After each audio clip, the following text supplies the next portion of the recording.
أعوذ بالله من الشيطان الرجيم بسم الله الرحمن الرحيم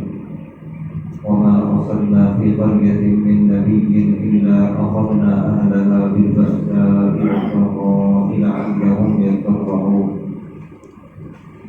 اور ہم جب بھی کسی بستی میں کوئی نبی یا ڈرانے والے بھیجتے ہیں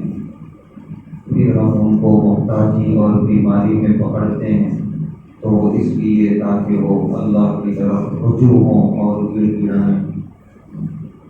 اس آیت میں اللہ تبارک و تعالیٰ اپنا ایک اصول بیان کر رہے ہیں۔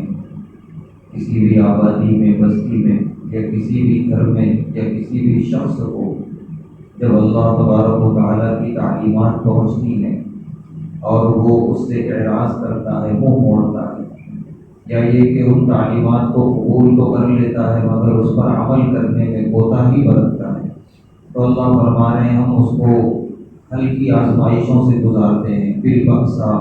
تندرستیوں والی آزمائشیں، والضراء اور بیماریوں والی آزمائشیں، ان آزمائشوں سے ہم گزارتے ہیں تاکہ لعلہم یضرعون، وہ اللہ کی طرف رجوع ہو، گڑ گڑائے،